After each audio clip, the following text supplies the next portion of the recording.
सो हमें इधर ये लिमिट दी गई है। अब मैं ये लिमिट सॉल्व करके दिखाऊंगा कैसे करते हैं सिंपली।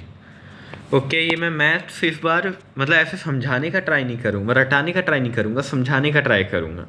मतलब नॉर्मली लोग मैथ्स रटा देते हैं, मैं इसमें जो भी स्टेप्स करूँगा उनके प्रूफ भी दिखाऊँगा और वैसे भी दिखाऊँगा नॉर्मली भी। सो मतलब हर किसी चीज़ के पीछे का एक लॉजिक लगेगा कि मैथ्स और इजीली समझ आए। सो ये लिमिट दी है हमें, तो हम इसको पहले सब्सटीट्यूशन करने से पहले डायरेक्ट ट्राई मारते हैं। अगर मैं यहाँ के इसको डायरेक्ट सब्सटीट्यूशन करूँगा सो 2 + 2 आएगा -16 डिवाइडेड बाय 2 × 2 -16।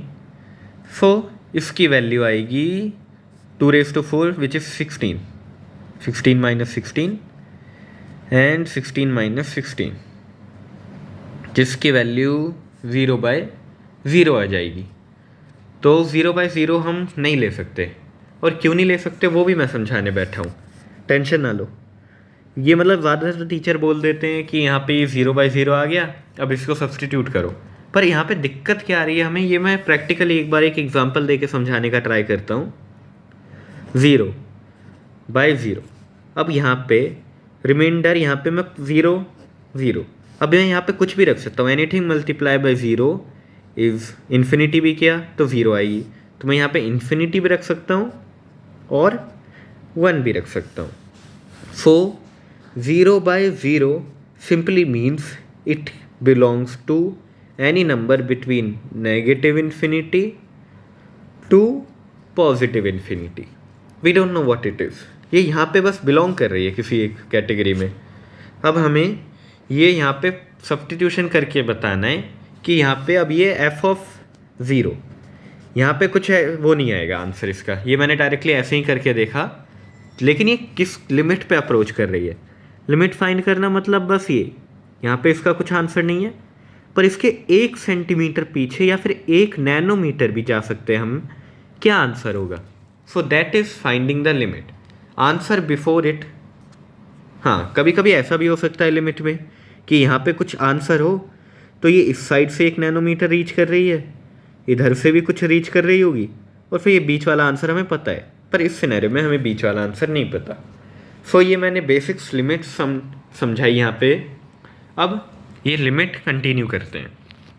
सो अभी हम यहाँ पे क्या कर सकते हैं, limit of x approaching to 2 is equal to 2(x + 2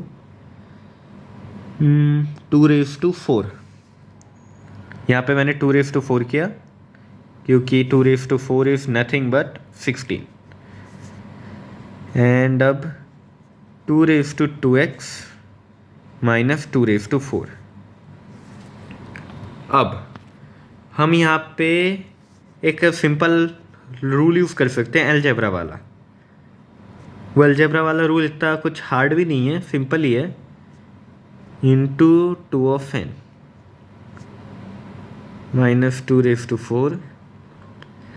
2⁴ 2⁴x - 2⁴। और फिर अब ये रूल होता कैसे ये भी समझा ही देता हूँ डायरेक्ट, कि ये प्लस वैसा कैसे होता है। अब हम इमेजिन करते हैं यहाँ पे 2⁴ है और यहाँ पे 2⁴ है, तो अब हम यहाँ पे डायरेक्ट लिख सकते हैं, हमें टीचर यही बताते हैं 1 + 2 2⁴ लिख दो। ओके, अब मैं इसका प्रैक्टिकल एक्सप्लेनेशन देता हूँ। 2⁴ क्या होता है, 2, 2⁴ होता है 2 × 2। सो फिर अब 2 × 2 सो हम बेसिकली इस साइड को इस साइड से ऐड कर रहे हैं, और फिर यहाँ पे ये ऐसे वर्क नहीं कर सकता, 2 × ऐसे वर्क नहीं कर सकता, ऐड नहीं होगा, क्योंकि हम यहाँ पे अब 3 × 2 × 2 कर रहे हैं। अगर ये तीनों होते तो हम इनको कलेक्टिवली बोल सकते थे 2⁵, बट यहाँ पे हम इसको बोलेंगे ऐसा 3 × 2⁵. सो ये इसकी प्रैक्टिकल एक्सप्लेनेशन हो गई। अब हम यहाँ पे क्या कर सकते हैं, limit of x approaching to 2। अब इस पूरी टर्म में 2⁵ डिवाइड कर दो और मल्टीप्लाई कर दो। मतलब यहाँ पे हम एक 2⁵ ये ऊपर वाली पूरी टर्म में, और एक 2⁵, तो इनकी वैल्यू 3 नहीं 2⁵, सो इनकी वैल्यू 1 आ रही है। सो हम सिंपली इधर भी यही करेंगे, इधर एक 2 लिया, सिर्फ ऊपर वाले पे हम कर रहे हैं, नीचे वाले को हम ऐसे ही रहने दे रहे हैं जैसा वो है, उसके हाल पे छोड़ रहे हैं। 2x इंटू 2 2 सो यहाँ से ये कैंसिल हुआ, यहाँ पे क्या है 2 डिवाइड बाई 2 ये मैंने इन दोनों का एलसीएम में लेते तो सेम ही आंसर आता, तो मैंने इनको सेपरेट कर दिया ऑलरेडी। मतलब ये यहाँ पे z plus o, so z divided by o, z divided by x plus o divided by x। Simply मैंने यहाँ पे बस यही चीज़ की है और कुछ इतना कॉम्प्लेक्स नहीं किया, मैं हर एक स्टेप डिटेल में समझा रहा हूँ। सो फिर अब इसका आंसर क्या आएगा 2 क्योंकि यहाँ पे ये देखो 2 क्या होता है 2 इंटू 2 इंटू 2 और 2 इंटू 2। सो यहाँ से हमने 2 हटा दिए, बचा 2 मैं हर एक स्टेप डिटेल में एक्सप्लेन कर रहा हूँ कि वो समझ आए। ज़्यादातर कई सारे बच्चे मैथ्स में कंफ्यूज हो जाते हैं कि यहाँ पे टीचर क्या कर रहा है, ये क्या हो रहा है। मैं सब कुछ स्टेप में समझाने का ट्राई करूँगा थोड़े एंथुजियाज्म के साथ। सो अब यहाँ पे हमने ये डिवाइड किया तो हमारा फाइनली बचा आंसर यहाँ पे 2 into 2x minus 2 divide by 2x minus 2 अब हम इधर देखने जाएं तो इधर इन सब के स्क्वायर चल रहे हैं। एक मिनट रुको, मैं दिखाता हूँ सिंपली यहाँ पे करके। 2 इंटू एक्स, सो इसका हमने स्क्वायर किया, सो यहाँ पे क्या आया 2x। मतलब हमने 2x यहाँ पे रखा था, यहाँ पे इसका स्क्वायर किया, सो यहाँ पे ये 2 हमने इसके मल्टीप्लाई में ला दिया, सो 2x वैल्यू हुई। अब मैं इसका भी प्रैक्टिकल प्रूफ दिखाने जाऊँ तो ये देखो, यहाँ पे मैं 2 लिखूँगा, फिर उसके ऊपर मैं होल रेज टू 2 ही लगा दूँगा, नहीं 3 लगाता हूँ, ठीक है। सो फिर अब हमारा क्या हुआ 2 इंटू 2, यहाँ पे 2 इंटू 2 हुआ, इंटू होल रेज टू 3 हुआ, ओके। सो अब यहाँ पे क्या आया 2 सो फिर वो मैंने प्लस वाला रूल बताया ही था, यहाँ पे कहाँ गया, हाँ ये रहा। सो यहाँ पे 2 प्लस 3 2 हो गया, ऑलराइट। सो अब मैं यहाँ पे एक और आइडेंटिटी यूज़ कर सकता हूँ अपनी मैथ्स की, a माइनस बी और a प्लस बी, और फिर इस आइडेंटिटी का प्रूफ देखना है तो डायरेक्ट हो सकता है ये a square minus B A plus B A minus B A plus B square.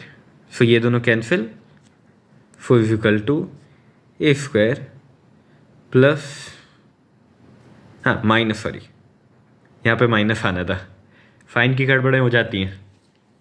तो फिर यहाँ पे भी सेम सीन है, हम 2x को ये ले लें, इसको ये ले लें, तो इधर हम डायरेक्टली लिख सकते हैं